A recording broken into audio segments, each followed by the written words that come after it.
Hello dear student, हम लोग मिले हैं नेक्स्ट क्लास में। और नेक्स्ट क्लास में ये है कि डिफरेंशियल इक्वेशन का एक नया कॉन्सेप्ट मैंने लिया है। डिफरेंशियल इक्वेशन में differential equation reducible to homogeneous form mean homogeneous form में ना हो तो उसे रिड्यूस करके होमोजीनियस फॉर्म में हम कैसे बना सकते हैं, इस बारे में हम यहाँ पर डिस्कस करेंगे यानी पढ़ेंगे।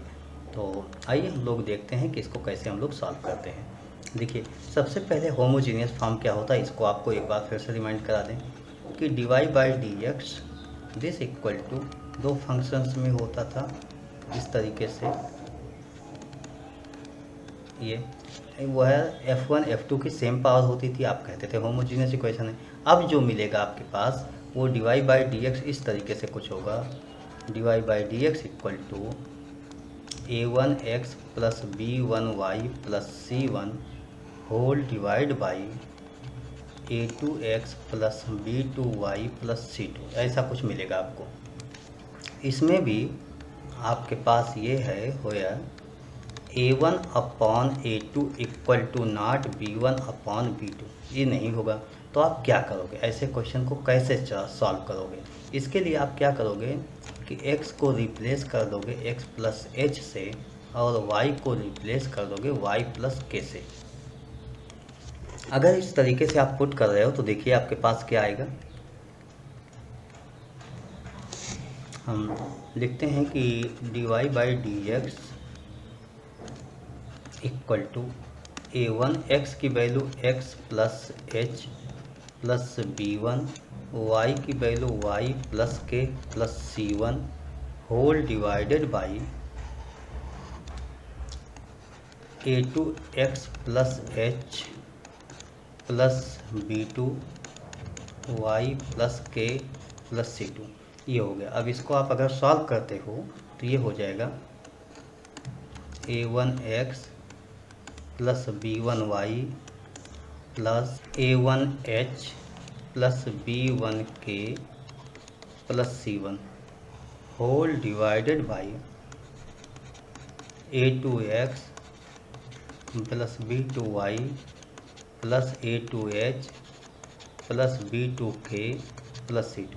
तो ये आपके कांस्टेंट नंबर हो गए। अब ये कांस्टेंट अगर जीरो हो जाए तो ये आपका होमोजीनियस फॉर्म में हो जाएगा। तो अब आप कहोगे if a1h plus b1k plus c1 equal to 0 and a2h plus b2k plus c2 equal to 0, then अब आपके पास क्या होगा dy by d x equal to a1 x plus b1y upon a2x plus b2y, इस form में आ जाएगा। मतलब a1 a2 b1 b2 c1 c2 सब कांस्टेंट है, इस तरीके से आ गया तो ये होमोजीनियस फॉर्म में आ गया। तो ऐसा कोई भी क्वेश्चन मिले हम इस तरीके से हम सॉल्व करेंगे। यानी ये h और k की वैल्यू क्या होगी, जो मैंने लिखा वो जीरो का मतलब ये हुआ कि आप यहाँ से इसको सॉल्व करोगे एच के की वैल्यू आ जाएगी, वही एच के की वैल्यू सब्स्टिट्यूट होगी। इससे रिलेटेड हम एक क्वेश्चन लिख लेते हैं। तो क्वेश्चन ये होता है हमारे पास dy बाई डी एक्स से equal to y minus x plus 1 upon y plus x plus 5। अब इसमें क्या करेंगे, देखिए अभी आप इसके कोफिशिएंट देखिए। अगर हम नोमिनेटर को इक्वेट कर लेते हैं a1x plus b1y plus c1 equal to 0 से, तो यहाँ से क्या मिला कि a1 की वैल्यू -1 मिली, b1 की वैल्यू 1 मिल गई और c1 की वैल्यू 1 हो गई। इसी तरीके से डिनोमिनेटर को मतलब इसको इससे इक्वेट किया और y प्लस एक्स इसको हमने इक्वेट कर लिया a2x plus b2y plus c2, इससे इक्वेट कर लिया। जब इससे मैंने इक्वेट किया तो a2 की वैल्यू 1, b2 की वैल्यू 1 और c2 की वैल्यू 1 हो गई। इस तरीके से आपके पास सभी आ गई।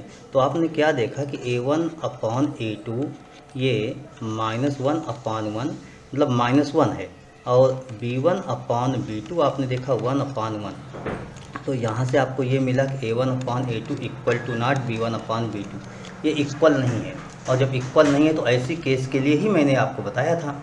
अब हम क्या करेंगे, पुट करेंगे लेट x की वैल्यू इसको स्मॉल एक्स में कन्वर्ट कर लीजिए। Let x plus h and y की वैल्यू वाई प्लस के, इस तरीके से आप पुट करोगे और ये वैल्यू वहाँ सब्स्टिट्यूट कर लेते हैं। तो d y upon d x equal to होगा वाई की वैल्यू हम वाई प्लस के नोट करेंगे, माइनस एक्स की value x plus h note करेंगे, प्लस 1 होल डिवाइडेड बाई, और इसको डिवाइड करेंगे y plus x plus 5, y plus x plus 5, ये आपके पास हो गया। अब इसी को हमें सॉल्व करना चाहिए, तो सॉल्व कर लेते हैं।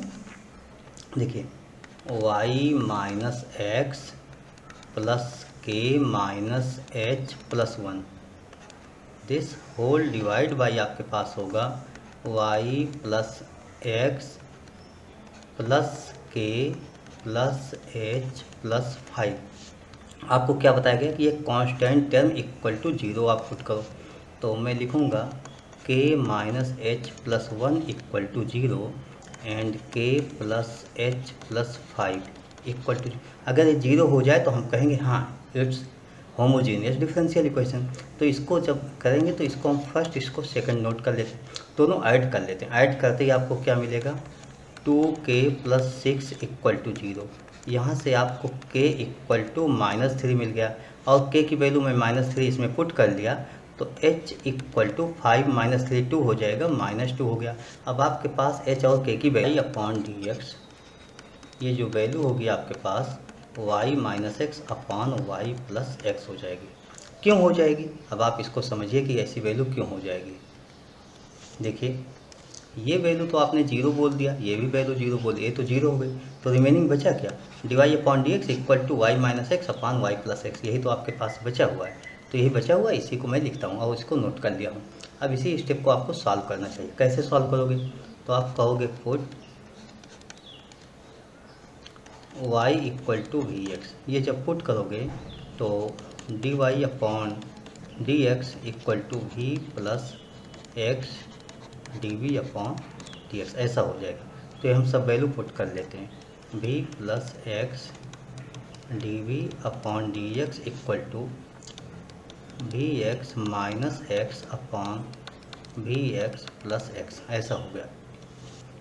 इसमें x d v upon d x equal to, यहाँ पर x कॉमन ले लो v minus 1 upon x common ले लो v प्लस 1 माइनस वी हो जाएगा।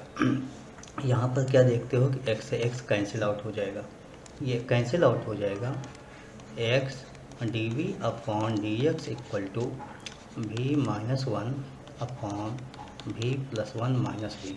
इसको एलसीएम लेके जैसे ही आप सॉल्व करोगे ये v प्लस 1 हो जाएगा, v माइनस 1 हुआ, माइनस वी स्क्वायर हो जाएगा और माइनस भी हो जाएगा, x d v upon d x की वैल्यू हो जाएगी। देखिए x d v upon d x equal to, यहाँ पर क्या होगा कि v से इस माइनस v को कैंसिल कर देंगे, तो माइनस साइन के साथ होगा 1 plus we square upon v plus 1। तो आप इसको ऐसे लिखोगे v plus 1 upon 1 plus we square equal to minus d x upon x, और इंटीग्रेशन का सिंबल हो जाएगा। इस तरीके से आपने नोट कर लिया। First step v upon 1 plus we square d v हो जाएगा integration, plus integration 1 upon 1 plus we square d v equal to minus log mod of X plus C. इस तरीके से आपने नोट कर लिया। इसमें क्या होता है 1 प्लस वी स्क्वायर को आप देखिए 1 प्लस वी स्क्वायर को अगर आप टी कहते हो तो 2v d v equal to d t हो जाएगा, यानी v d v equal to d t upon 2 हो जाएगा। तो डी टी अपॉन 2, ये डी टी अपॉन 2 होगा, 1 प्लस वी स्क्वायर टी है, इसी का इंटीग्रेशन तो चाहिए आपको। 1 upon 2 log mod of T यानी 1 प्लस वी स्क्वायर प्लस ये tan इनवर्स हो जाएगा v equal to minus log mod of X plus C. अब लॉग वाले टर्म एक साइड कर लो और यहाँ 2 डिवाइड में 2 से मल्टीपल भी कर लेते हैं। तो log 1 plus we square plus 2 time log mod of X plus tan inverse V equal to C. ये हो जाएगा लॉग, ये 2 आपके पावर में चली जाएगी, लॉग m प्लस n बन रहा है log m into N, log 1 plus we square into X square plus tan inverse V equal to C. Log 1 plus we square 1 plus Y square upon X square into X square plus tan inverse Y by X equal to C. देखिए ये log जब इसको LCM लेके solve करोगे X square plus Y square ये हो जाएगा plus tan inverse Y by X equal to सी। तो यही आपका आंसर हो गया। इसी तरीके से आपको लिखना चाहिए था। बस खाली अगर चेंज है थोड़ा सा, तो क्या चेंज है, आपने स्मॉल एक्स की वैल्यू बोला था एक्स प्लस एच और स्मॉल वाई की वैल्यू वाई प्लस के, और एच के की वैल्यू आपने सॉल्व किया है। एच के की वैल्यू क्या सॉल्व किया, यही वैल्यू हम यहाँ पुट करेंगे। देखिए आपने एच के की वैल्यू क्या पुट किया है, एच की वैल्यू -2, के की वैल्यू -3, यही एच के की वैल्यू होगी।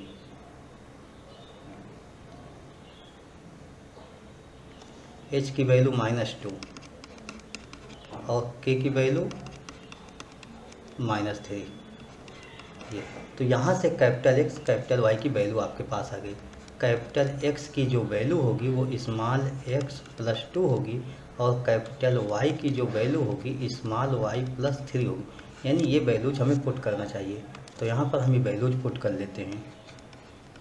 लॉग एक्स स्क्वायर, एक्स का मतलब एक्स प्लस 2 का whole square, this plus Y square mean y plus 3 का होल स्क्वायर, ये आपके पास एक हो गया, plus tan inverse Y Y plus 3 upon X plus 2 equal to C. इस तरीके से हो गया। Log X square plus Y square plus 4x plus 6y plus 2 2 जा 4 3 जा 9 4 13, this plus tan inverse y plus 3 upon X plus 2 equal to C. इस तरीके से आपका आएगा। कुल मिला के आप इससे ज़्यादा नहीं सॉल्व कर सकते। ये एकदम लास्ट आंसर हो गया। वैसे आप यहीं पर आंसर लिख सकते थे, बस ये लिख देना हो जा रहा है x equal to this and y equal to this, ऐसा लिख सकते थे, लेकिन नहीं, हमने पूरा एक्सपेंड करके सॉल्व कर दिया। एग्जाम में आप इसी को लिखिएगा, यहाँ तक ले आके लिख दीजिएगा एग्जाम में, इस स्टेप को ला के लिख दीजिएगा, ताकि किसी के पास कोई चांसेस ना हो कि आपका आंसर कह दे कि हाँ थोड़ा सा और लिखा होता आंसर, 1 नंबर कम देते हैं। तो ऐसा पूरा लिखिएगा। Okay, thank you, bye.